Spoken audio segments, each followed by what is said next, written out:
Muy bien, son las 7 de la mañana con 41 minutos, 7 con 41. Vamos a continuar con esta segunda parte de nuestro noticiero para hoy, miércoles, mitad de semana. Como les decíamos, en Arequipa amaneció nublado.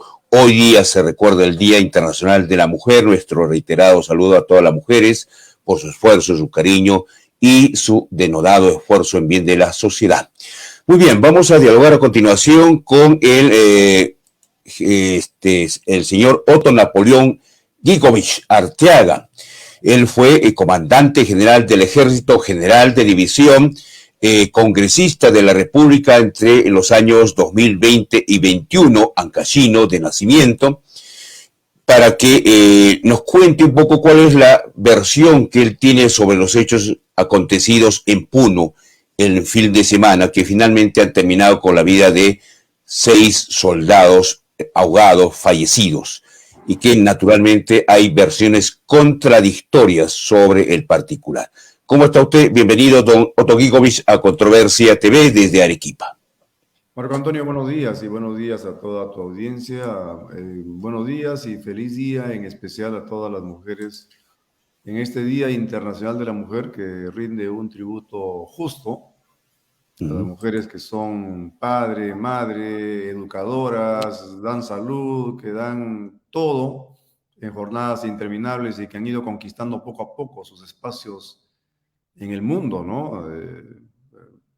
La participación en las elecciones, las igualdades han sido un proceso larguísimo y creo que es justo tributarles un homenaje el día de hoy, como tú bien lo has hecho. Muchas gracias. Bien, le preguntaba sobre esto que ha ocurrido en Puno con la lamentable cifra de varios soldados fallecidos, ahogados, básicamente. ¿Cuál es la versión que usted tiene sobre el tema? Sí, Marco Antonio, la verdad que consternado por lo que ha sucedido. Son 6 jóvenes voluntarios que sirven a su patria, que defienden a su patria, y absurdamente muertos. Ya se va conociendo poco a poco las versiones, hay videos que circulan y también hay información oficial de parte del comandante general de la división y del jefe del comando conjunto.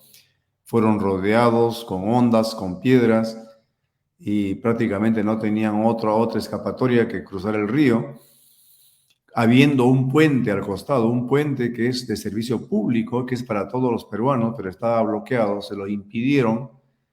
Y los soldados, fíjate, los soldados podían hacer uso legítimo de sus armas y no lo hicieron para evitar muertes.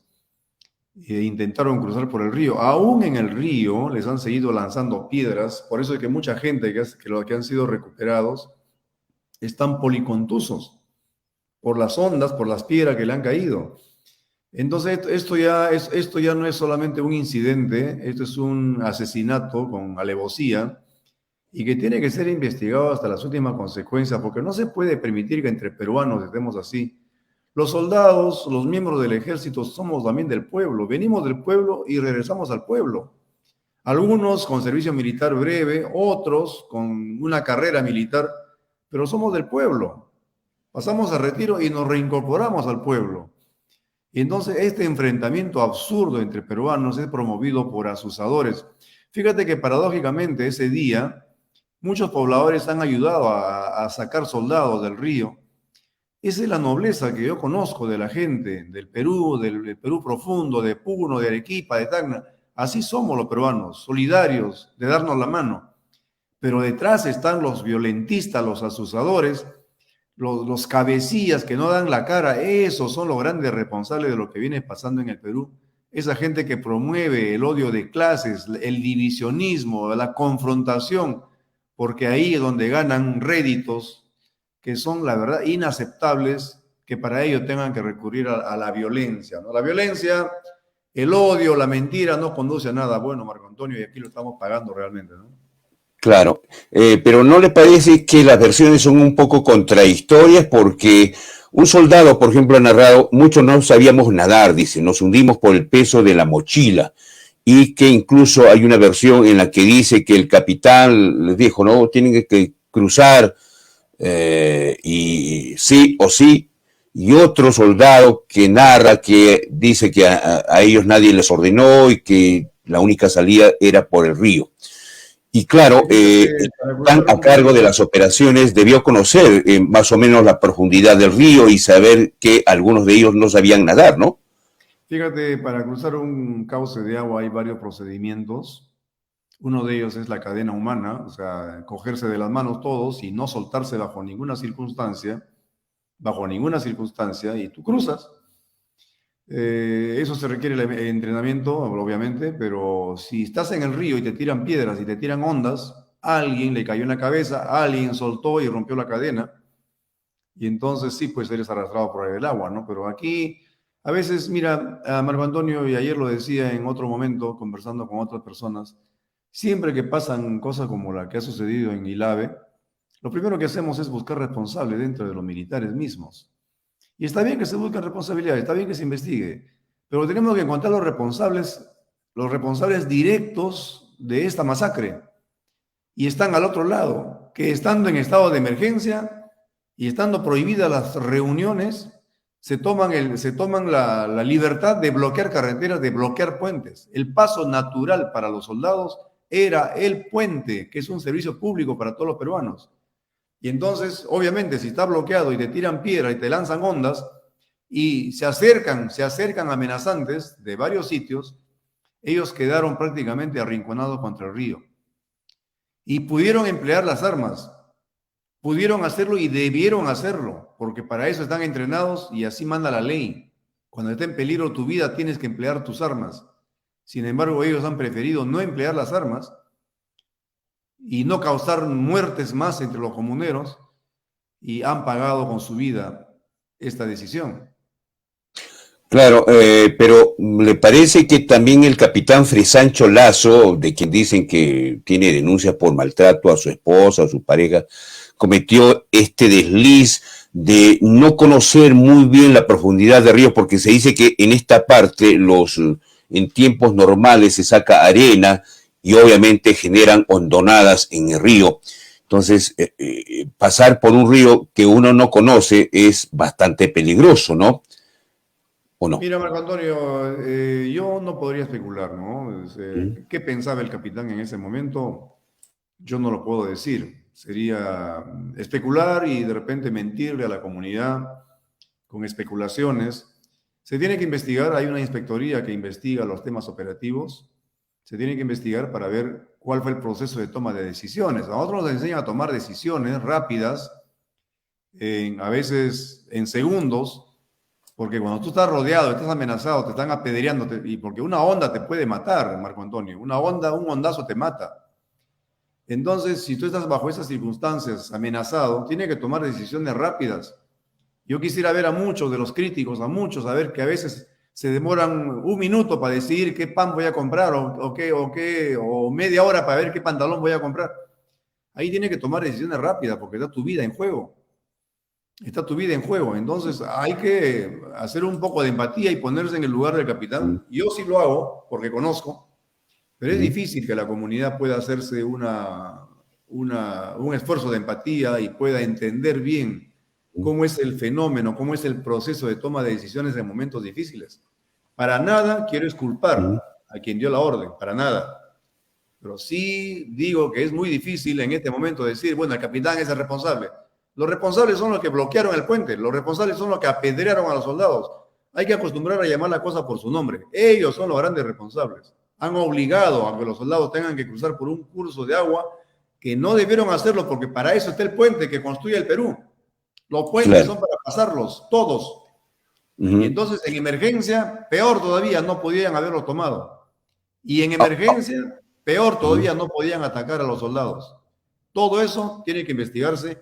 Y sí, yo exhortaría a que las autoridades correspondientes, la policía, la fiscalía, actúen de manera célere para determinar con los verdaderos cabecillas. Los cabecillas son aquellos que tiran la piedra y esconden la mano y que pueden estar en un escritorio en el Congreso, pueden estar en una oficina de un partido político. Esos son los cabecillas. Esos son los que nos están llevando a esta situación, con mentiras, con mucho odio y con mucha violencia. Y eso Ahora, no es bueno para los peruanos. Nosotros no claro. somos así. Ahora, señor Otto Gigovich, ¿no le parece, sin embargo, que el gobierno también no entiende un poco cómo reaccionar frente a esto? Porque los militares dice que estaban desarmados, no se sabe con exactitud, ¿no? Ya se conocerá, es cierto. Y esta patrulla es algo así como de 30 o 20, no se sabe con exactitud también, pero no se podía pues enviar a esta gente sabiendo que en los alrededores, en los cerros hay 2.000, 3.000 o 5.000 fulanos lanzándoles piedras, ¿no? Entonces es fácil atacar pues desde arriba a este grupo de militares. Es más, el día anterior se vio pues no cómo los apedreaban cuando caminaban, trotaban por una de las calles de Juli. Es cierto, Marco Antonio, el gobierno no tiene muy claro en estos casos cómo debe actuar. Y yo entiendo que habría desde la parte política alguna orden de no emplear las armas. Y eso sí sería un grave delito, una grave infracción contra la Constitución.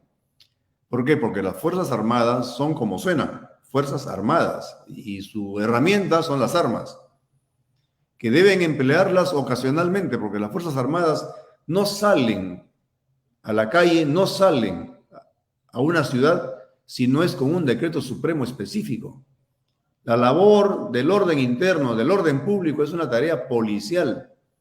Y cuando salen las Fuerzas Armadas es por decreto supremo, orden específica de la Presidencia de la República y del Consejo de Ministros. Ahora, si es que han sacado a la Fuerza Armada y les han dicho no usen sus armas, han cometido una grave infracción. Porque las Fuerzas Armadas tienen una virtud que es la capacidad de disuasión. ¿Y cómo disuades tú? Con tus armas, empleándolas. Y cuando la gente entiende que tú puedes emplear tus armas y se disuade, y la disuasión es la mejor herramienta para evitar la violencia y evitar las muertes. Pero si tú pretendes emplear una fuerza armada como si fuese Policía Nacional, estamos cometiendo un gravísimo error. Y eso genera estos niveles de muerte, de violencia. Porque la gente entiende que la policía, que la Fuerza Armada tiene orden de no disparar, por lo tanto puedo apocharlo, puedo meterle piedrazos. Pero si la gente sabe que tú puedes emplear tus armas, eso se llama capacidad disuasiva. Y la disuasión evita guerras, la disuasión ha evitado muchas veces enfrentamientos entre la humanidad. Cuando tú sabes que al frente tienes a alguien que te puede disparar, tú te disuades y evitas hacer lo que has hecho en Puno. Agarrar a pedradas a los jóvenes soldados. No solamente a pedradas, sino a hondazos. Y tú sabes que una honda es un arma mortal y que puede acabar con la vida de las personas, Marco Antonio. Claro. Ahora, ¿qué debería de replantearse? Usted ha sido comandante general del Ejército, general de división, el cargo más alto en el Ejército peruano, porque se ha instalado allí una base militar, ¿no? Es el cuartel Pachacuti. Se ha declarado en estado de emergencia, los pobladores de día bloquean las vías y los puentes, salen las patrullas en horas de la tarde o la noche para limpiar, y esto ocurre todos los días. Y han transcurrido como más o menos 2 semanas o un poco más desde que se declaró en emergencia Puno y se dijo que se iba a desbloquear y no se puede desbloquear. ¿Qué es lo que falla ahí específicamente? Mira, ahí hay un problema muy grave. Lamentablemente Puno es uno de los departamentos, junto a otros más, que están olvidados. Que han sido olvidados y han sido víctimas de la incapacidad y la negligencia de sus autoridades.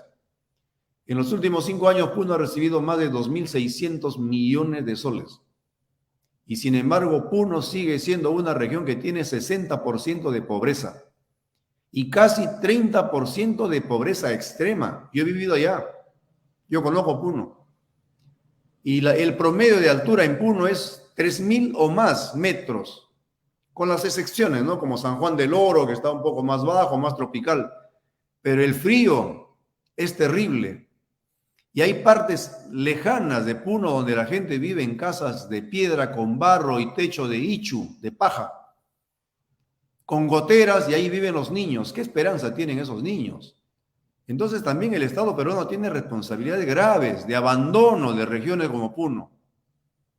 Y ese es un tema que hay que achacarle a los políticos puneños, primeramente, a los políticos del gobierno central también, pero muy especialmente a los gobernadores que han sido unos inútiles, discúlpenme el adjetivo, unos inútiles que no han sabido emplear su presupuesto y cuando han podido se han robado los presupuestos, igual que los alcaldes. Hay que empezar por ahí poniendo las cosas en claro y haciendo un buen diagnóstico.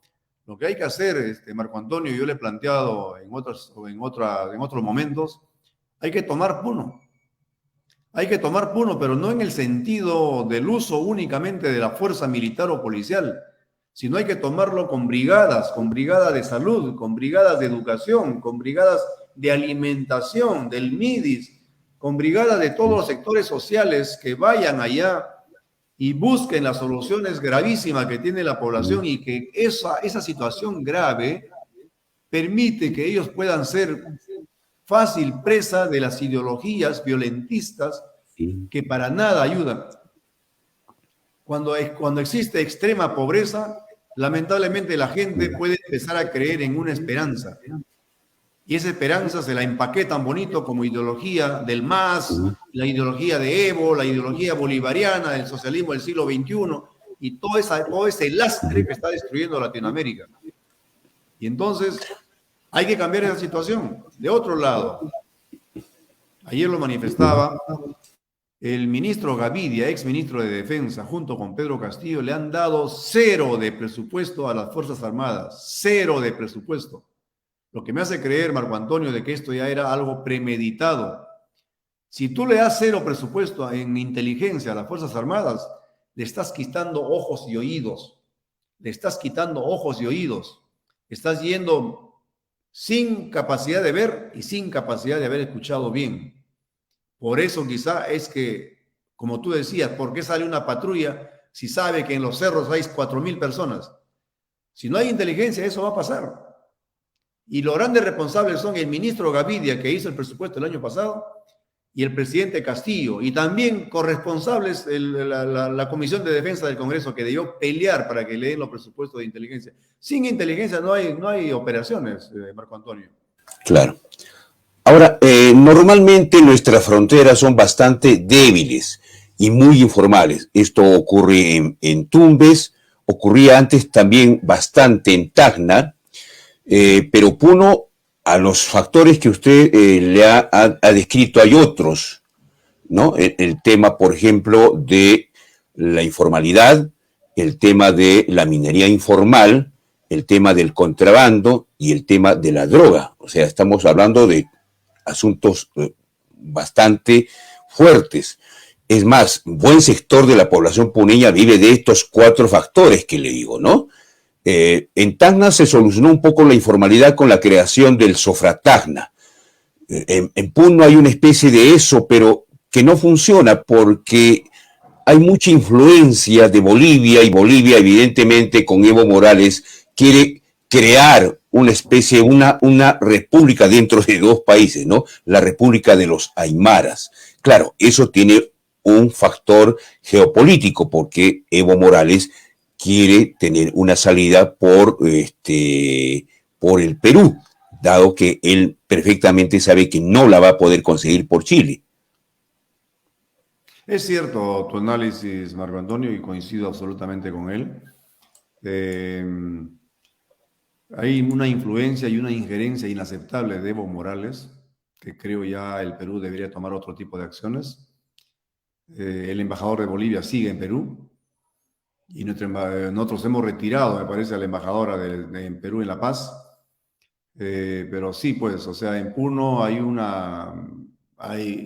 yo recuerdo, Marco Antonio, cuando nosotros hacíamos el análisis del Brain, antes de ingresar el año 2008, justamente determinamos ese tipo de problemas, ¿no? Hay extrema pobreza, hay droga, hay trata de personas, hay extrema pobreza. O sea, hay que poner todas las variables en el crisol de análisis. Y en Puno, a lo que tú has mencionado, pues tenemos problemas de narcotráfico, es la salida del narcotráfico. Las avionetas bolivianas entran al país a llevar droga, desde el Brain, del Pichis Palcazo.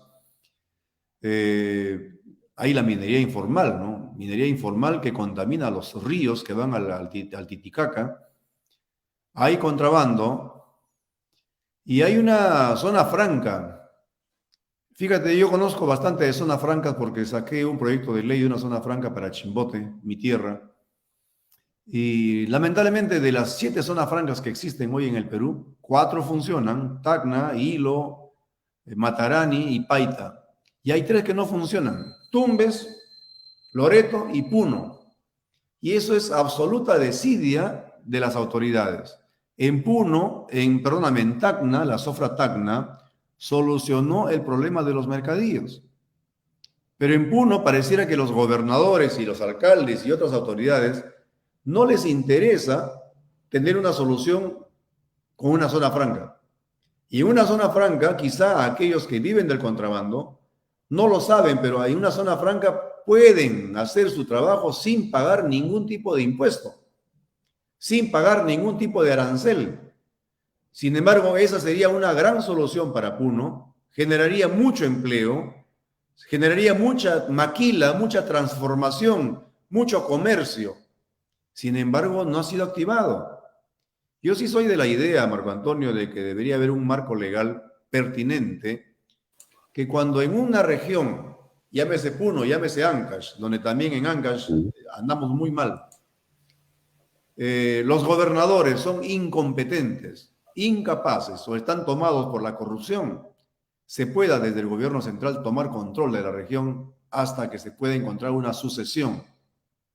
Pero no se puede tener regiones que tienen enormes presupuestos, que son saqueados por las autoridades y que no hacen nada por su pueblo, y que luego el pueblo tenga que levantarse porque está frustrado y no tiene más esperanzas. Claro, Entonces, ahora, tenemos una serie de medidas diferentes, pero claro. no podemos seguir como estamos en esta situación y no permitir. Mm. Porque también es cierto, Marco Antonio, el altiplano es un continuo demográfico, ¿no? Es un continuo demográfico. Tú cruzas la frontera de un lado a otro y la población es la misma. No hay una marcada diferencia entre peruanos y bolivianos. Somos parte de una misma nación, somos parte de una misma consanguinidad. O sea, hay pobladores peruanos que tienen familia al frente y hay bolivianos que tienen familia acá. Esos son los fenómenos que se viven en las fronteras. Pero lógicamente la soberanía es la soberanía y tiene que respetarse, y para eso existe lo que se llama el Estado normal de derecho. Claro, y encima, bueno, hay mucha queja en los pueblos del sur del país por el tema del gas, ¿no? Ese es otro problema también que lo han hecho a un costado. La gente dice, ¿cómo en Bolivia hay un gas, el balón cuesta 10 soles y acá cuesta 50, 40, cuando tenemos a pocos kilómetros el gasoducto de Quepachato? Entonces, eso también le causa desazón a la gente del altiplano, que ve que el gas se va a México, sale por Ica y no beneficia ni a Cusco, tampoco a Puno, y todo ese contrabando de gas viene de Bolivia. Y es un tema recurrente ese, ¿no? También. Yo estoy de acuerdo contigo y no es difícil estar en desacuerdo realmente, ¿no? Porque lo mismo sucedía, te comento, en las décadas de los 80, 90, cuando combatíamos al terrorismo en la zona de Ayacucho, en la zona de Huancavelica. El tema de la energía eléctrica, me acuerdo que la central hidroeléctrica del Mantaro generaba energía eléctrica para casi todo el país, casi todo el país. Sin embargo, los pueblos que estaban debajo de los postes de luz en Huancavelica, cerca al central del Mantaro, no tenían energía eléctrica. Esas son las paradojas que son difíciles de entender de parte de los políticos que toman decisiones a nivel central. ¿Cómo puede ser eso posible? Ahora, el precio del balón, lógico, Bolivia puede subvencionarlo, ese es un problema de ellos, pero es imposible que el precio normal de un balón de gas pueda ser 10 soles. Posiblemente esté subvencionado. Y también en el Perú hay un programa de subvención de balones de gas para la gente menos favorecida, que posiblemente tampoco alcance a toda la comunidad. Pero sí estoy de acuerdo que aquí estamos pagando excesivamente caro el precio del balón de gas. Aquí no hay una política de gas, a pesar que somos grandes productores y exportadores, y a México se exporta a un precio sumamente bajo, gracias a Pedro Pablo Kuczynski y otros más, y Toledo, que tiene mucho que hablar. Toledo está pronto a venir y espero que hable y nos diga quién es quién realmente, quién fue quién en su gestión, porque en esa gestión fue que se aprobó ese contrato que prácticamente le regala el gas a México. Y México luego transforma y revende, ¿no? Eso es inaceptable. Coincido contigo y lo anoto como parte de una agenda personal porque hay que luchar también por eso, ¿no? Bien, usted hablaba de falta de inteligencia porque el gobierno, tanto el de Pedro Castillo y también el de Dina Boluarte, no han dado los recursos del caso. Y en las últimas horas y días, desde el domingo, se ha hablado con mucha fuerza sobre el rol que tuvo este señor Jorge Hernández, conocido como el Español, a la cual ya lo han detenido. Que dicen habría tenido la indicación por parte de Pedro Castillo y de sus sobrinos de reclutar sicarios para matar a la fiscal de la Nación, al coronel Colchado, y crear un sistema paralelo de inteligencia, porque ellos no tenían confianza en el sistema de la DINI. ¿Qué le parece esto? Mira, Marco Antonio, el gobierno de Pedro Castillo, de Cerrón, porque hay que mencionarlo, ese es el gobierno de Cerrón, de Perú Libre en todo caso, ha sido un gobierno de una organización criminal. Primero han copado el Estado por donde han podido para sacar plata por todos lados. En la misma familia de Pedro Castillo involucrada en hechos innumerables. Y por donde han ido, yo sé que en el MTC hay un forado inmenso de recursos y en varios ministerios sucede igual. Y también en defensa nos han dejado sin recursos para inteligencia. Y entonces, estos señores tenían proyectos de quedarse, como lo dijo Bermejo, ¿no? Que ellos no creían, discúlpame el adjetivo, no creían en las pelotudeces democráticas y tomaban el poder era para quedarse. Entonces, esa forma de pensar es del extremismo, es de la izquierda insurreccional, de la izquierda terrorista. Capturar el poder y quedarse. Y, o sea, usan la democracia. Fungen de demócratas, se llaman demócratas, pero ellos no creen en la democracia, porque la democracia, tú lo entiendes bien, es también alternancia. La democracia es cada 5 años alternancia, pero para ellos era capturar el poder y quedarse en él. Y en ese intento, intentaron capturar a la policía, corrompiéndola, vendiendo ascensos, que está en investigación. No pudieron con el ejército porque el comandante general se plantó e hizo respetar sus fueros institucionales como corresponde, y entonces al no tener ellos control del ejército ni de la Fuerza Armada, obviamente por ende de los sistemas de inteligencia, ellos han buscado crear un sistema paralelo de inteligencia con fines de sicariato, y estaban en la mira la fiscal de la Nación, estaba en la mira López Aliaga, estaba en la mira el coronel Colchado, y estaba en la mira unas personas más que eran críticos del régimen. Y eso es solamente posible en una organización criminal. Han rescatado censurable, y yo espero que esa investigación se acelere y los responsables puedan pagar como corresponde. Ya han capturado a uno. Él tiene que hablar ahora y se pueda encontrar toda la cadena. Pero entiendo que Pedro Castillo era parte de esta cadena que buscaba implementar el sicariato para librarse de opositores al régimen. Entonces, vamos cayendo ahí finalmente a lo que debimos entender desde el primer momento. Ellos querían un régimen totalitario donde nadie les diga nada, donde nadie investigue nada, donde puedan saquear los recursos como en Venezuela, hasta dejar Venezuela un país rico en un país que está en extrema pobreza y que la gente, 7 millones han tenido que emigrar de su país buscando soluciones en otros países. Eso es lo que ellos querían. Claro. Y como había gente que se interponía en ese propósito, pues buscaron eliminarlos y estábamos cerca de que ello suceda. Afortunadamente, la DIRCOTE y muchos otros elementos han seguido funcionando y han podido detectar a tiempo esta maniobra perversa de Pedro Castillo y sus secuaces. Y entre ellos, Cerrón.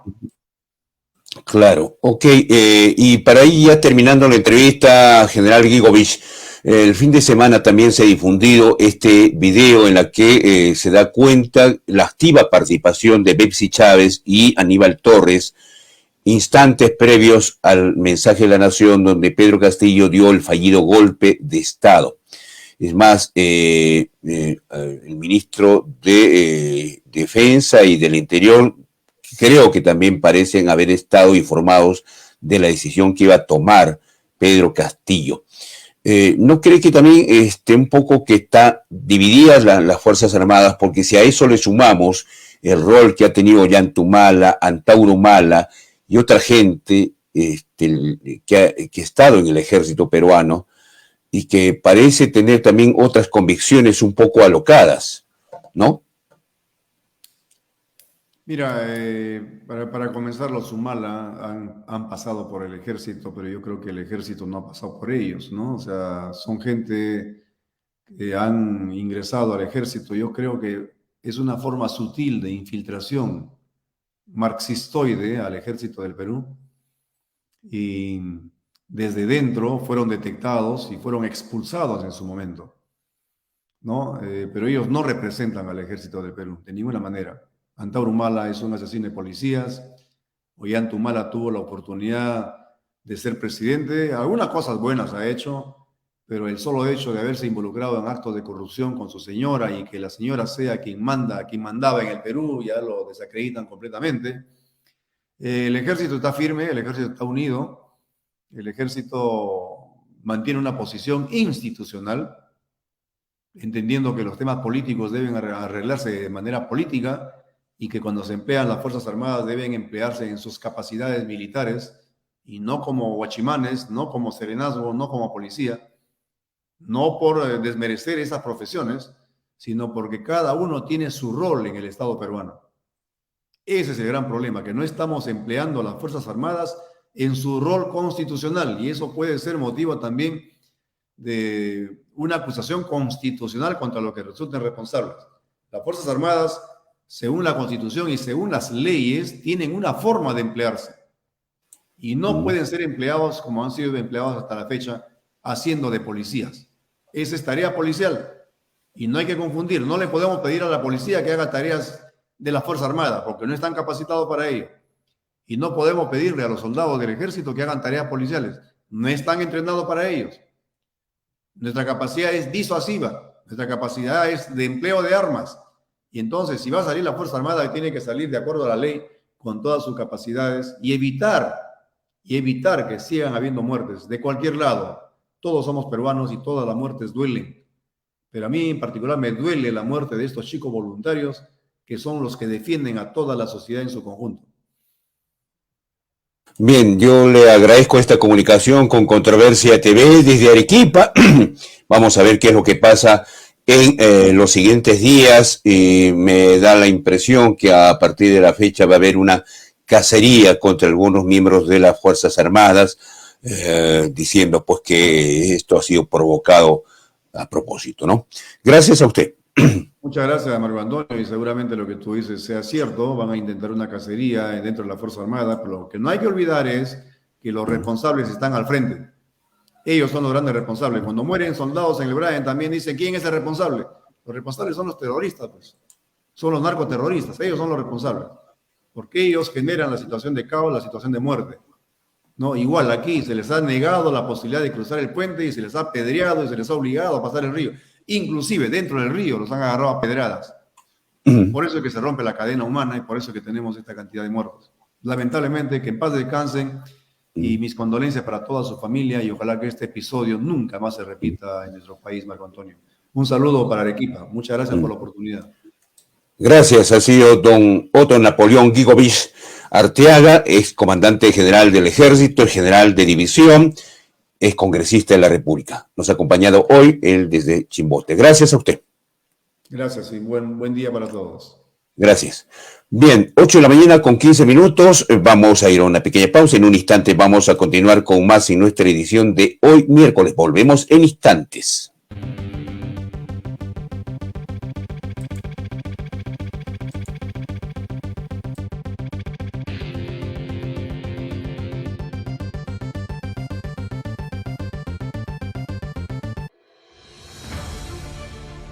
Inverhouse, trabajando para que todos tengan su casa propia.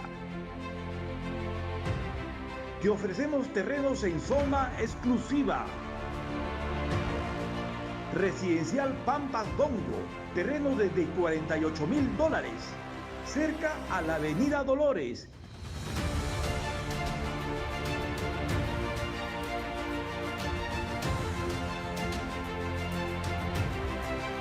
con grandes facilidades de pago. 4 años para pagar. Con un inicial del 30% separa tu terreno. Documentos saneados, escrita en registros públicos. Venta directa del propietario.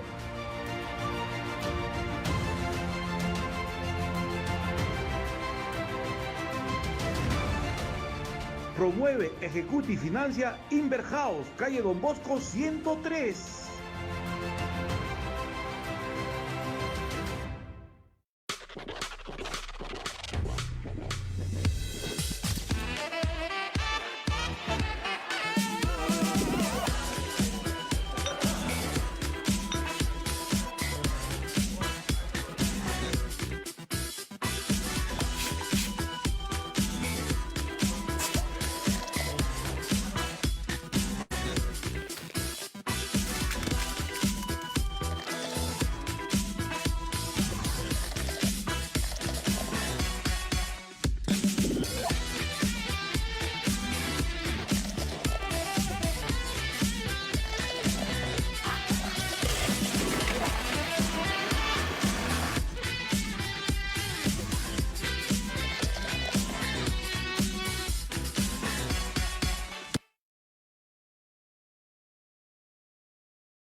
Cómplices de ensueño, detalles, eventos y más.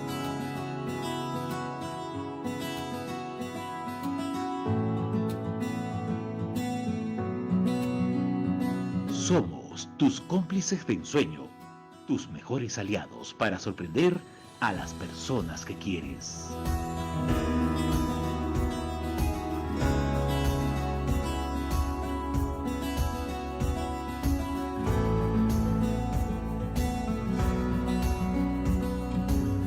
Cómplices de ensueño, detalles, eventos y más.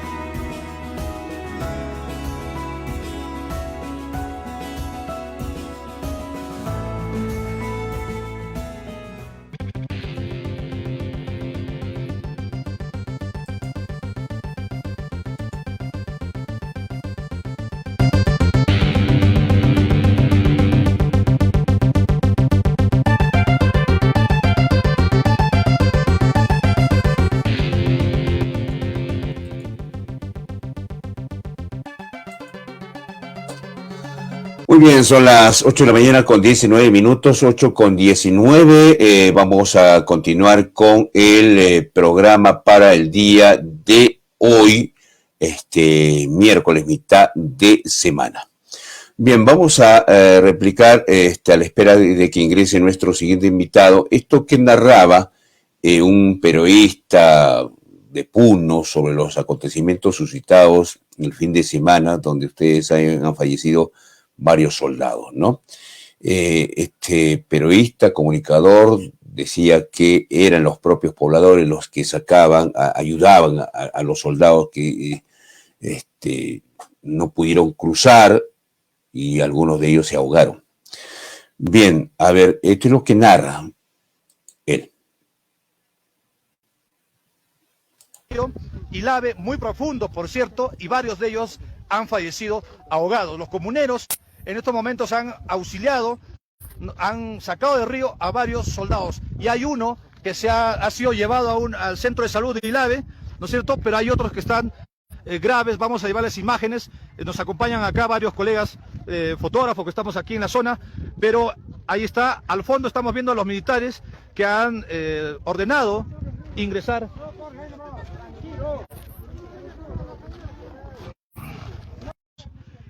Luego de luego que sus superiores les ordenaran ingresar al río Ilave, ¿no? Luego que sus superiores ordenaran ingresar al río Ilave, los comuneros han sacado a varios de ellos, porque muchos de ellos no sabían nadar, y en estos momentos los comuneros además le están dando el auxilio necesario. Hay 2 que están con cuadros de hipotermia y hay 1 que han sido llevados al centro de salud de Ilave, y los pobladores los están ayudando de todos los cuidados necesarios. Debemos de precisar de que los comuneros le estaban pidiendo que se vayan, y había un capitán, los comuneros informan de que había un coronel que les ha ordenado a los soldados que no sabían nadar que crucen por el río, y al cruzar el río, como varios de ellos no sabían nadar, ocurre de que hay varios soldados que han fallecido ahogados, ojo, repito, ahogados, porque sus superiores les ordenaron ingresar al río Ilave. Ese es un río profundo, y al fondo vemos el cuerpo, por lo menos hasta este momento yo puedo confirmar, de un fallecido por las imágenes que hemos visto, porque sus superiores acá vamos a mostrarles también imágenes de otros 12 soldados quienes están recibiendo ayuda, están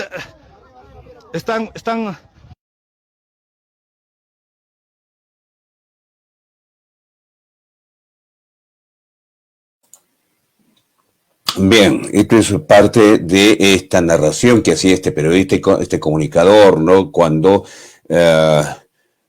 trataban de ayudar a estos soldados. Y me parece que ha sido una mala decisión del capitán, no conocía el terreno, evidentemente quiso fugar y seguramente en medio de esta suerte de enfrentamiento, esta patrulla quiso salir inmediatamente, y la mejor idea que se le ocurrió es salir por el río, pero no contaron que esa parte por donde ellos intentaban cruzar era una hondonada, sacaba a la gente tierra para arena, y obviamente la fuerza del río más el temor a ser apedreados hizo que se rompiera la cadena humana.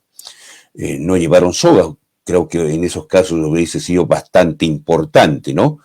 Pero en fin, bien, así están las cosas en el país. ¿Qué más pasará? No se sabe. Bien, antes de terminar, vamos a mostrarles esto que también resulta siendo algo importante. El tema de este cuerpo paralelo de inteligencia que intentó crear Pedro Castillo. Hoy en el diario Perú 21 se detallan algunos datos importantes de esta situación que ocurrió en el gobierno de Pedro Castillo. A ver, si podemos apreciar en la pantalla. Ok, está ahí. Fíjense ustedes, esto es lo que dice el diario Perú 21 en su edición de hoy.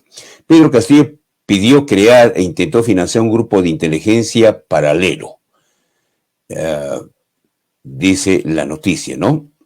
A ver, en el detalle afirma lo siguiente. ¿Quién podría haber imaginado que más allá de la figura de profesor sindicalista se escondía un aprendiz de Vladimiro Montesinos? Pedro Castillo solicitó la creación de un grupo de inteligencia paralelo capaz de chuponear, desprestigiar y atentar contra todo aquel que se interponga en su camino. Pero el alumno Castillo no se imaginó que tremenda solitud solo le rebotaría en la cara meses después. Ayer, el equipo especial de la Fiscalía contra la Corrupción en el Poder detuvo al operador del golpista Jorge Hernández, alias El Español, y allanó los domicilios de los ex jefes de la Dirección de Inteligencia, el Ministerio del Interior, DIGEMIN, y del ex asesor presidencial Henry Chimabocuro. Con la llegada de Patricia Benavides a la Fiscalía de la Nación y la conformación de un equipo especial combinado del Ministerio Público y la Policía, los dolores de cabeza para el novato mandatario empezaron. Estos habían puesto la mira en desarticular toda la red de corrupción que se instaló desde la Casa de Zarratea, en Breña, hasta los ministerios de Vivienda y Transportes. Castillo estaba preocupado. Jorge Ernesto Hernández Fernández, alias El Español, fue la pieza clave para el gobierno de Pedro Castillo pueda crear un equipo de inteligencia paralela capaz de atentar y desacreditar a la fiscal de la Nación, a los policías y a los fiscales del equipo especial, así como a los integrantes de la oposición. Y en efecto, aquí se detalla, estos son WhatsApp, ¿no?, del señor Jorge Hernández, donde se da cuenta precisamente de la situación. en la que precisamente este señor, el español, da cuenta que coordinaban este tipo de acciones sobre lo que pasaba ahí, ¿no? En fin, vamos a ver qué es lo que sucede en estas informaciones. Bueno, así están las cosas. Vamos a ver qué es lo que ahora se conoce adicionalmente sobre el tema. Bien, estas son algunas de las informaciones que se tienen sobre el tema. El español se refería a Pedro Castillo como el máximo en sus conversaciones de WhatsApp. Precisamente el equipo especial tuvo acceso a las conversaciones de mensajería instantánea del operador de Castillo con otro personaje que a lo largo de este relato tomará gran protagonismo. Se trata de Carlos Barba, un exmarino experto en inteligencia y poligrafía y que estuvo mencionado en la investigación del caso Business Track, hecho que remeció al segundo gobierno de Alan García entre los años 2006 y 2011. El 27 de junio del 2022, el español le escribió a Barba que tenía la opción de hacer una compra de equipo para interceptar comunicaciones a través de la Digemin. Bueno, y se dan mayores detalles sobre este tema, ¿no?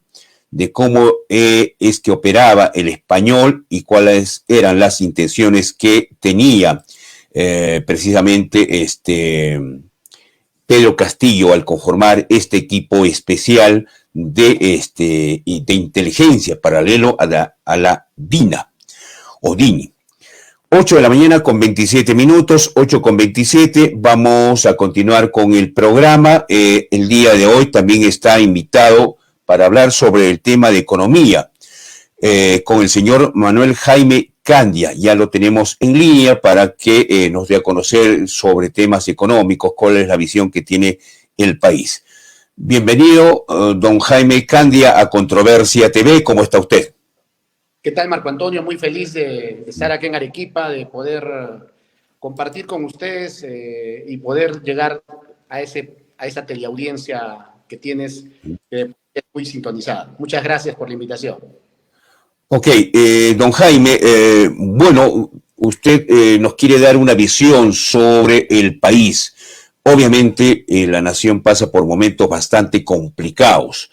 Se ha recuperado en algo la confianza, decía el portal de nuestra publicación Perspectivas, que es especializado en temas económicos. Pero, ¿en qué estamos? ¿Qué hemos perdido? Y si podemos recuperar algo de lo que hemos perdido. Marco Antonio, en efecto, mira, desde este fatídico 7 de diciembre, donde lamentablemente, pues, nuestro expresidente Pedro Castillo quiso dar un golpe de Estado, estamos viviendo una convulsión social, política, económica, que definitivamente está creando, pues, en el país una inestabilidad, pues, que lo estamos sintiendo todos los peruanos, ¿no? Hemos visto cómo este conflicto entre la clase política, entre el gobierno de Dina Boluarte y los parlamentarios, pues no tiene cese, y por ende, pues está arrastrando a que la economía del país se vea menoscabada.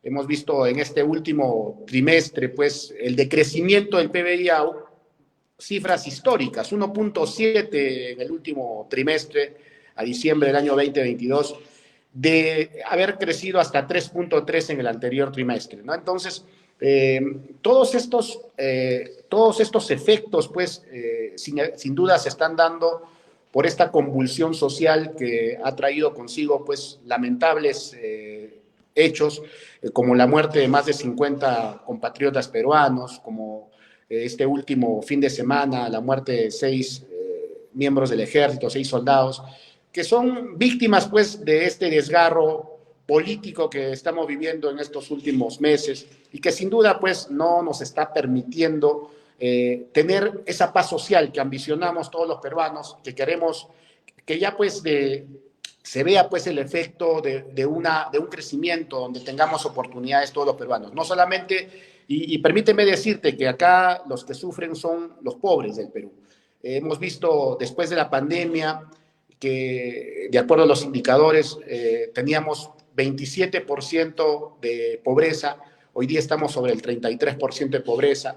Lamentables indicadores que se están viendo y donde ellos son los que más sufren, ¿no? Porque las oportunidades se sesgan en esta clase social, y donde realmente nosotros tenemos que tomar conciencia, no solamente el grupo empresarial, sino todos los peruanos tenemos que tomar conciencia cuál es el rumbo, hacia dónde queremos ir como país y qué realmente nos espera estando en esta distorsión, en esta convulsión, en esto que lleva bien, solamente a enfrentarnos peruanos contra peruanos y a terminar obviamente vistos en el mundo pues como un país que está pues en una crisis, una convulsión, no solamente social, sino también política, y por ende esto lleva a que la economía se deteriore y estemos pues con estos indicadores que hoy día se ven. El riesgo país creció, ahí se están aumentando las inversiones y estamos viendo obviamente todos estos efectos que está causando esta crisis que estamos viviendo de momento. Sí, ok, justo, a ver si podemos mostrar, esto es lo que publicaba nuestra revista sobre economía esta semana. Confianza se recupera, pero sigue pesimista. Bloqueos pasan factura a la minería. Cae 3.61%. Producción de estaño fue la que más descendió, con una caída del 62.5% en el primer mes. Bueno, comenzábamos, don Jaime Candia, hace algún instante con el ex general del ejército, ex comandante del ejército y general de división, Otto Gikovich, ancashino él, y dentro de las preguntas que le formulábamos precisamente era esta, ¿no? ¿Qué pasa con Puno y con el sur del país? ¿Por qué está tan postergada? Y él nos decía, entre otras cosas, es que había una mala mirada hacia el sur y, por ejemplo, a diferencia de lo que ocurre con Sofra Tacna, en Puno, que se creó una región igual, una zona de tratamiento especial, no ha funcionado, porque allí el contrabando sobrepasa la gestión de las autoridades, igual la minería informal, igual el narcotráfico, la cocaína, y a eso si le agregamos los componentes políticos, la situación es un verdadero caldo de cultivo. ¿Piensa usted que el gobierno debería no sé si este gobierno es de transitorio, de transición, pero debería de lanzar un gran paquete, una especie de plan Marshall para reactivar al país? Mira, sin duda, hoy día los efectos post pandemia nos han traído muchas secuelas dentro de lo que es la intervención en sí de los gobiernos, y estas secuelas se ha visto refrendada en la reacción del ciudadano común y corriente. Lo que tú dices es muy cierto, Marco Antonio. Hemos visto el absoluto centralismo, porque las políticas de Estado, las políticas de gobierno siempre han sido orientadas hacia el centralismo. Regiones como Puno, como Cusco, han sido olvidadas por el gobierno, y esto sin duda se ha visto en las últimas manifestaciones agudizadas porque ya no hay confianza, se ha perdido la confianza en los gobiernos, en los gobernantes. Cuando tú pierdes la confianza, no tienes las posibilidades mínimas de hacer treguas, o sea, de poder hacer consensos, de poder decirle a la gente, oye, ¿sabes qué? Vamos a tratar de buscar equiparar esta situación y vamos a tratar de buscar una visión de desarrollo regional para el caso de repente de Cusco y de Puno, que son las ciudades más afectadas en esta convulsión política y social. Cusco se ha visto muy maltratada, mira, y su principal ingreso de Cusco es el turismo, y permíteme decirte que yo tengo algunas empresas allá, y como tal hemos visto que Cusco ha estado paralizada 45 días, imagínate, 45 días paralizada sin tener el principal inductor económico que era el turismo. En Puno pasa lo propio, pero el problema no nace de cómo el gobierno pueda impulsar, sino el problema nace en la cultura social. ¿Cómo es que tú haces una reforma constitucional, una reforma de Estado, para poder de alguna forma reactivar, para poder impulsar, para poder desarrollar políticas de gobierno que te ayuden a involucrar a estos ciudadanos que se ven aislados del gobierno, que se ven aislados del Estado. Entonces, esto pasa, y pasa también en la selva. Nuestro país es un país muy grande, muy diverso. Nuestra economía es muy diversa. Vivimos de 10 sectores productivos. Si bien es cierto, tú lo has dicho, la economía es el principal sector productivo, pero nos hemos olvidado de la pesca, nos hemos olvidado de la agricultura, nos hemos olvidado de la minería de no metales, nos hemos olvidado de otros sectores que producen la economía. Si bien es cierto, le damos importancia a la minería porque somos un país netamente minero y dependemos de la minería, pero no deberíamos de dejar de darle importancia a los otros sectores productivos. Para impulsar la economía de un país como el nuestro, donde 33 millones de peruanos piden pues la presencia del gobierno. Lamentablemente las políticas públicas en estos últimos años, desde el gobierno de Kuczynski, se ha visto pues un poco desenfocada, porque no ha habido de alguna forma, una hermandad entre el poder legislativo y el poder ejecutivo. No ha habido consensos, no ha habido unidad. Entonces, habían las idas y venidas de los decretos supremos, y esto a raíz de que estos gobiernos no han tenido legitimidad y por ende no han tenido también mayoría parlamentaria. Entonces, ese divorcio está ocasionando hoy día la peor crisis de la historia. Escúchame, Marco Antonio, yo diría la peor crisis de la historia republicana, y sin duda va a generar precedentes en la historia del Perú, y ojalá pues no siga dándose, que ya se dé la y Dios mediante se pueda pues llegar a tener ese consenso de la gente, porque ahorita no va a parar, no va a cesar mientras no se cumpla la renuncia a la presidencia, el cierre del Congreso, y bueno, más adelante podríamos hablar de una reforma de la constituyente. Bien, sí, justamente a eso iba mi siguiente pregunta, porque quienes defienden la Constitución del 93 dicen que en efecto esta Constitución ha traído mucha riqueza al país, nuestro país se ha consolidado y de hecho si uno mira las cifras macroeconómicas, tenemos una inflación controlada, nuestras reservas son más de 76 mil millones de dólares, 10 veces más de lo que tiene Bolivia y mucho más de lo que tiene actualmente Argentina, considerado hasta hace algunas décadas atrás como el 6º país más rico del mundo. Y sin embargo, no hemos podido resolver temas básicos centrales. ¿Dónde está el cuello de botella? ¿Están en las políticas? ¿Está en los gobiernos? ¿O en los gobiernos subnacionales, muchos de los cuales a veces no logran invertir? De hecho, en Puno, el anterior gobernador que terminó funciones en diciembre del año 2022 había solamente invertido cerca del 40% de su presupuesto.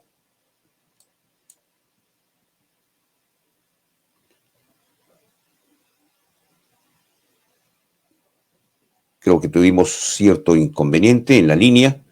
Vamos a ver si podemos recomunicarnos, restablecer la comunicación con don Jaime Candia, hablando sobre el impacto económico y cómo reactivar, ¿no? El Perú ha tenido, pues, y sigue teniendo ingentes recursos, pero están muy mal empleados, están muy mal dirigidos, muy mal enfocados. Vamos a ver si podemos restablecer la comunicación con don Jaime Candia, para hablar sobre esto del que todo el mundo habla, ¿no? La economía. Cómo podemos darle pues solución a los miles de peruanos, no solamente a los que viven en la costa, a los que viven en la ciudad, sino a aquellos que viven en la sierra, donde no hay agua, ¿no? Donde quizás haya luz, en fin. Vamos a ver qué es lo que se puede hacer en ese sentido.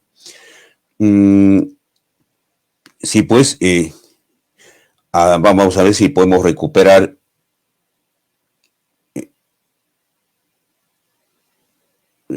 vamos a ver si podemos recuperar la señal con don Candia Aguilar.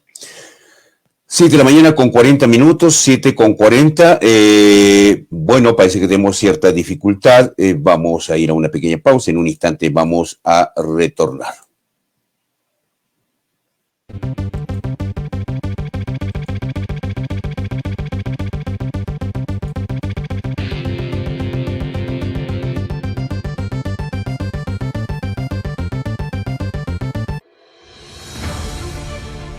Inverhouse, trabajando para que todos tengan su casa propia. Te ofrecemos terrenos en zona exclusiva. Residencial Pampas Dongo, terreno desde $48,000, cerca a la Avenida Dolores.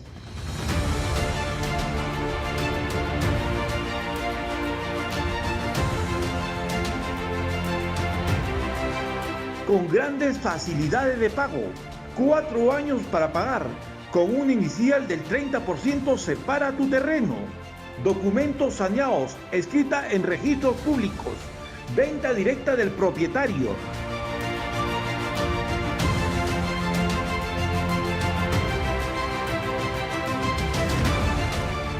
Promueve, ejecuta y financia Inverhouse, calle Don Bosco 103.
Cómplices de ensueño, detalles, eventos y más.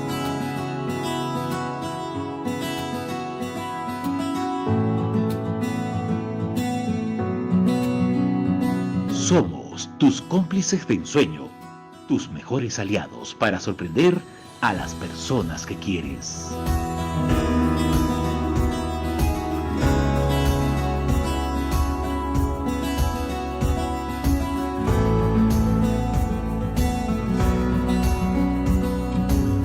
Cómplices de ensueño, detalles, eventos y más.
Perdón, teníamos un problema ahí en el audio. 8 de la mañana con 44 minutos, 8 con 44. Bien, vamos terminando el programa para hoy, miércoles, mitad de semana. Se nos cortó la comunicación y bueno, vamos a ver si podemos establecer la comunicación. Solamente queríamos mostrarles lo siguiente respecto a las noticias que teníamos en el ámbito local. Esto que dice el exregidor y abogado especialista en temas municipales, Jorge Sumari Buendía, sobre los problemas que ahora confronta la comuna provincial de Arequipa. Escuchemos parte de sus declaraciones. Y transparencia y no de confrontación. Entonces las comisiones son para eso, porque son comisiones que van a tener que trabajar las áreas que tiene el municipio de acuerdo a las gerencias y trabajos que tiene. Ese es el tema de fondo. ¿Preocupa que no se haya conformado pasando ya 2 meses de gestión? ¿No, Jorge? Bien, Porque la justificación del alcalde es que hay problemas legales. Que se tienen que no modificar. habría ningún problema legal, porque esa ordenanza hasta ahora ha funcionado hasta el 30 de diciembre de 2022 sin ningún problema con 15 comisiones. Eso está claro. El tema es el argumento que se requiere un nuevo reglamento. Estamos de acuerdo, un nuevo reglamento. Todo el mundo, toda la ciudadanía va a estar de acuerdo que el Consejo sea más democrático, más técnico, más eficiente. Pero no es argumento para no nombrar las comisiones, porque esas comisiones existen. Y si qué pasa, se propone un nuevo reglamento, las vamos adecuando. Pero lo correcto era nombrar ya las comisiones desde el mes de enero para trabajar. Por ejemplo, el tema de transporte es un tema muy delicado. Esa comisión es importante. Por ejemplo, todo lo que es, hay que ver el tema del PDM, el tema del Plan de Desarrollo Metropolitano, el Plan de Desarrollo Territorial. ¿Quién lo ve? La Comisión de Medio Ambiente y Desarrollo Urbano. También se requiere este tipo de comisiones. Se piden opiniones legales, la comisión legal. O sea, todas las comisiones operan y funcionan, pero así como está, solamente vemos el poder del Ejecutivo, la ausencia del Legislativo, que solo trabaja a nivel de sesiones de consejo, o las fiscalizaciones individuales que acá hace cada regidor o regidora. ¿Qué falta en todo caso? ¿Voluntad política por parte del alcalde Víctor Hugo Rivera? Me parece que el alcalde, en todo caso, debería reunirse bien con sus regidores de mayoría y definir bajo un criterio plural y definir cuanto antes, y la voluntad política debe traducirse, porque hasta el momento parece como que no hubiera voluntad política de hacerlo. No puede poner como argumento un nuevo reglamento interno, que ya va, me imagino que pronto lo van a aprobar y habrá las comisiones conforme dice. Pero lo importante es que el Consejo Municipal, hoy, pese a sus vacíos, tiene que potenciar su labor de fiscalización, porque esta vez la ley orgánica le dé mayores poderes, de incluso pedir a... Muy bien, declaraciones del ex regidor Jorge Sumari. Buen día, especialista en temas municipales. Ahora está muy concentrado en el tema de las sesiones del Consejo Regional de la región Arequipa, ¿no? Bueno, parece que le preocupa mucho los problemas, la conformación de las comisiones. Bien, vamos a ver si podemos retomar la comunicación con don Jaime Candia. Ya lo tenemos en pantalla nuevamente. Estábamos hablando sobre el tema de cómo repotenciar en un país que tiene tantas riquezas, que tiene tantos ingresos, y que el tema es cómo, dónde está la fractura, dónde está el cuello de botella, porque en un país que hasta la BBC de Londres hace poco en un informe ha dicho el milagro del país sudamericano, refiriéndose a Perú. Y claro, uno mira, voltea la cara y ve la parte alta de nuestras regiones y dice, bueno, estas no son las cifras y esta no es como si nuestro país tuviera dos caras, dos rostros. Don Jaime Candia.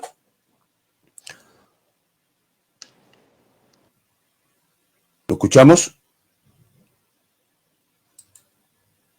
¿Nos escucha don Jaime Candia? Sí, perfectamente, Marco Antonio.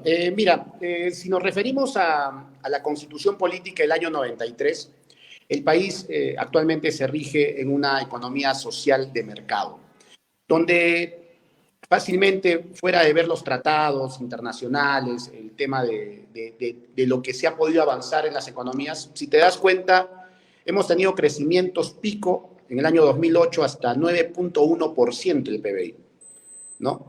Entonces, ha habido abundante riqueza, crecimiento, producto realmente de la impulsión de los gobiernos para dar oportunidades a las inversiones, no solo a la inversión nacional, sino también a la inversión extranjera.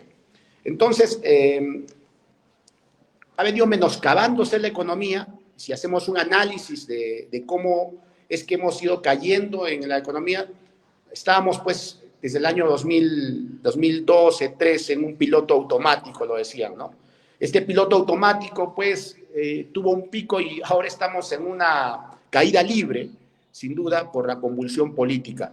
Los gobiernos de turno son los responsables pues de que se emerja una economía de libre mercado y que se den oportunidades para todos, ¿no? No solamente para los grandes inversionistas o los grandes grupos de poder, como se dice hasta ahora, No, cuando hay una economía bien desarrollada, bien soportada, pues tú vas a ver que las oportunidades se ven para todos, desde el empleo.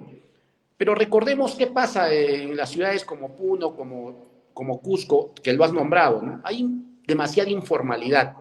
Si hablábamos en pandemia que el 70% de la economía era informal, yo te diría que en Puno el 85% de su economía, hasta el 90% es informal. Entonces, cuando hay ausencia del Estado, cuando no se regulan los regímenes, entonces tú ves a un Estado abusivo que quiere someter a pequeñas empresas, microempresas que están en un proceso de crecimiento a través de repente SUNAT, de una presión tributaria para que ellos no puedan tener esa capacidad de libre competencia. Entonces, ese es el gran problema que vivimos en el país, ese es el gran problema que hoy día no nos deja desarrollarnos y por ende genera pues este tipo de crisis en el país al interno y no nos deja crecer. Yo te hablaba del gobierno de Kuczynski, sí, hace 6 años que hay un desgobierno en el país, que no se ve gobernabilidad, que no se ve transparencia, que no se ve un desarrollo, una visión de país y eso nos está afectando definitivamente y no nos deja desarrollarnos como tal. En efecto, yo quisiera decirte que esta es una voluntad de todos los peruanos, más allá de la clase política que hoy día es segmentada y más allá de los intereses que se podrían tener. Yo creo que acá existe la voluntad de todos los peruanos de querer salir adelante, de querer tener paz social, de tener la capacidad de poder desarrollarnos y poder salir victoriosos de esta debacle que hoy día al Perú, con mucha pena, pues nos toca pasar y son ustedes, inclusive los periodistas, que tienen que saber informar, los que tienen que saber ir directamente hacia los puntos neurálgicos que hoy día de alguna forma están menoscabando y están atentando contra las políticas públicas, contra las políticas económicas, contra el sistema social y la convulsión que es a bien recibir, ¿no? Cuando se ve un desgobierno, cuando se ve desgobernabilidad, cuando no hay gobernanza en un país, es lógico que se promueva pues una convulsión social y naturalmente hoy día lo estamos viendo en el país y no lo quieren ver así los gobernantes desde Lima, no lo quieren ver así. Lo que pasa es que no estamos preparados pues para poder recibir lo que el pueblo quiere, porque en una democracia se vive ello, ¿no? En una democracia se vive lo que realmente el pueblo quiere, y el pueblo quiere hoy día Bien, sí, pues así está la situación en el país. Bueno, el asunto es que, ¿qué es lo que se puede hacer, no? Durante el tiempo de Fujimori se habló de un segundo paquete de reformas. Lamentablemente, estas quedaron a mitad. No se terminó de hacer todo, y lo que no se termina de hacer todo termina un poco mal. Ese es el grave problema. Ahora, como ustedes saben, todo el mundo se queja de esta Constitución y sobre todo los que están protestando ahora, ¿no? Dicen, bueno, ¿a quién ha beneficiado esta Constitución fujimorista? A los grandes monopolios, las grandes empresas, las que están concentradas en las costas, porque acá los que estamos en la sierra no nos beneficia de nada, empezando por el gas, empezando por la luz, por el agua, etcétera. ¿Dónde se van los millones de millones que ingresan por la minería? Y la minería está a pocos kilómetros de su casa, de su vivienda, de su chacra, que en algunos casos contamina y en otros casos genera bulla. Entonces la gente se pregunta eso, ¿no? ¿Hasta qué punto de vista, el tema puede mejorarse? Lo bueno que se ha hecho, ¿cómo puede repotenciarse, multiplicarse exponencialmente? Porque no solamente se trata de tener recursos, de decir, bueno, la inflación está controlada, tenemos 70 y tantos mil millones de dólares en reservas y, bueno, la vida de los peruanos sigue igual y en muchos casos peor. Bueno, así está la situación de nuestro país. Bueno, se nos fue la señal con el señor Jaime Candia, hablando sobre economía, ¿no? Y, bueno, ahora que estamos viviendo esta crisis, es importante cambiar el capítulo económico de nuestra Constitución. ¿Hasta qué punto eso es posible? Bueno, vamos a ver. Sinceramente, el tema es bastante complicado. Cambiar el capítulo económico significaría el ocaso de nuestro país.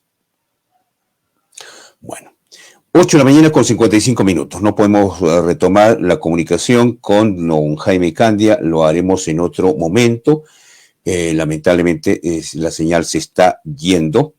Sin embargo, vamos a ir a una pequeña pausa. En un instante vamos a retornar con la parte final.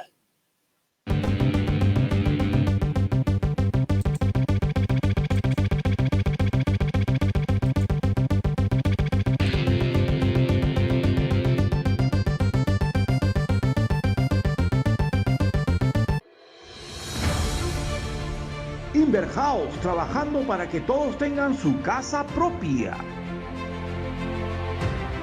Te ofrecemos terrenos en zona exclusiva. Residencial Pampas Dongo, terreno desde $48,000, cerca a la Avenida Dolores.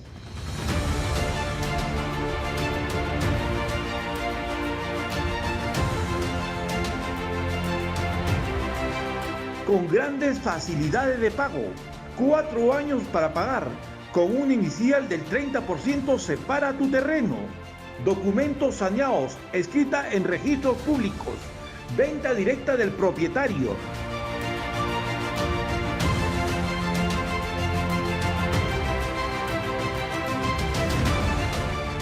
Promueve, ejecuta y financia Inverhouse, calle Don Bosco 103.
Cómplices de ensueño, detalles, eventos y más.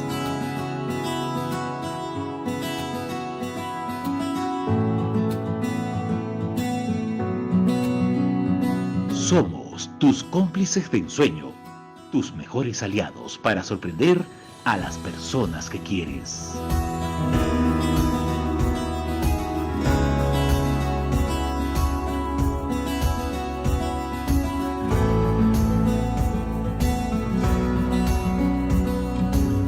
Cómplices de ensueño, detalles, eventos y más.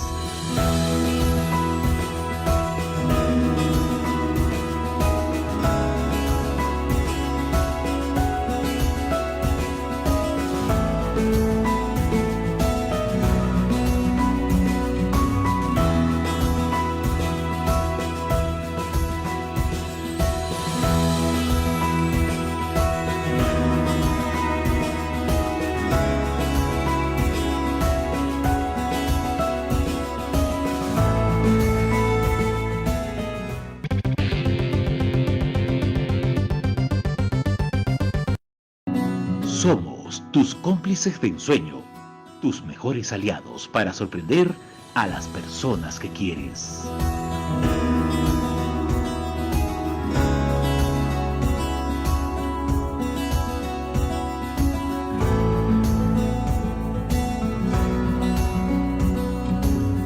Cómplices de ensueño, detalles, eventos y más.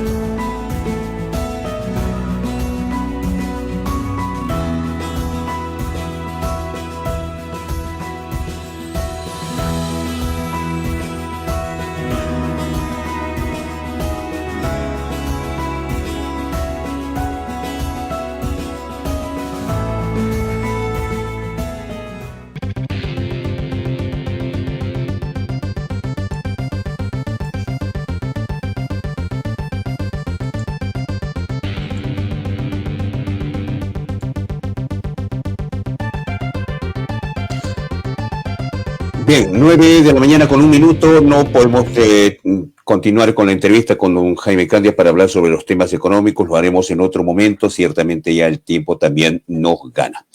Muy bien, eso es todo por hoy. Tengan un buen día. Nuestro reiterado saludo a todas las mujeres al recordarse el Día Internacional de la Mujer. Muchos éxitos, mucha fuerza, mucha vibra para las mujeres peruanas, para la mujer emprendedora, que son casi todas, ¿no? 9:01. Buen día. Retornamos más tarde con nuestro comentario y mañana con nuestro noticiero a partir de las 7 hasta las 8 de la mañana. Hasta entonces, un buen miércoles.